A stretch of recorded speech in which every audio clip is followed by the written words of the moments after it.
Bibingka na sarap.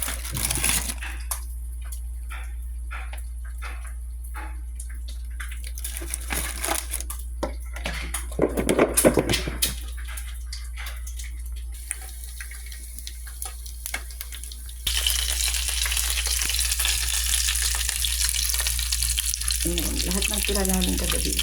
Iinit namin. Breakfast lunch nila ulit yan.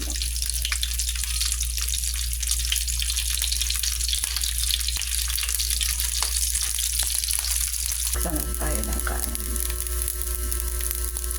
Sa Bacolod City nakatira si June dahil sa Breakfast kanyang tayo. hirap ngayong gumalaw. Ito tira namin ito kagabi.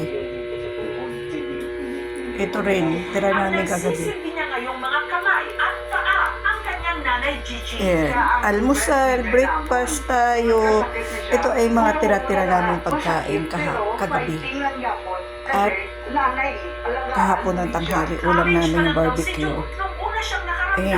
Pwede pa, diinit para makain pa, walang matatapon kasi marami nang hindi kumakain. Ayan. Tapos kape-kape tayo.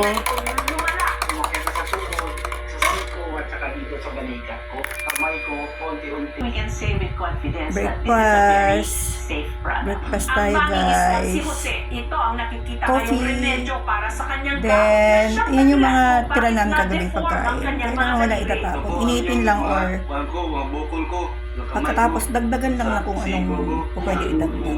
Yan. Yan yung mga blessing ni Lord na hindi natin po pwedeng hindi pa sasalamatan. Basta lagi lang positivity ang iisipin. Hindi kailangan maging mayaman ka para kumain ng masarap.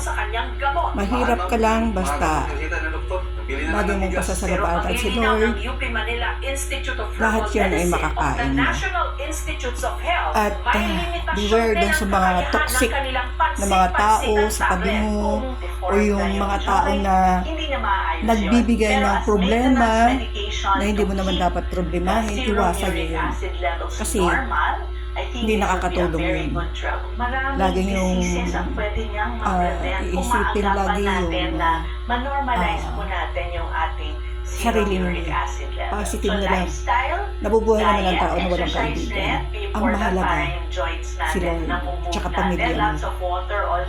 Kaya, positivity lang. Take out or lumabas ka dun sa mga toxic na tao sa paligid mo. Dahil walang maitutulong sa buhay yun. Yung minsan, napakapangit yung nag-worship ka, pag uwi mo, may mababalitaan ka na, oh, may sinabi si ganito, may sinabi si ganun na naman, na ganyan, ignore na lang. Kumbaga, mahalin mo yung mga taong nagkukwento sa'yo kung ano sinabi ng taong gano'n, pero i-advise mo rin sa kanya, pabayaan mo na lang sila kung ano man yung mga sinasabi nila na hindi nakakatulong mo sa atin. Siguro hindi sila happy sa buhay nila at meron silang problema na sa isang tao kaya nila pinag-uusapan. So, don't mind it. Kain tayo. Tapos, masarap ng buhay, di ba? Yung patibi-tibi ka pa habang kumakain ka. Kasi nga, yan ay blessing ni Lord. Dahil, mabuti kang tao. Di ba? Hindi kami mayaman, pero nakakain namin yung gusto namin. Hindi pa kami nakaayos ng bahay namin kasi marami pang gagawin. Hindi kami natuloy lumipat.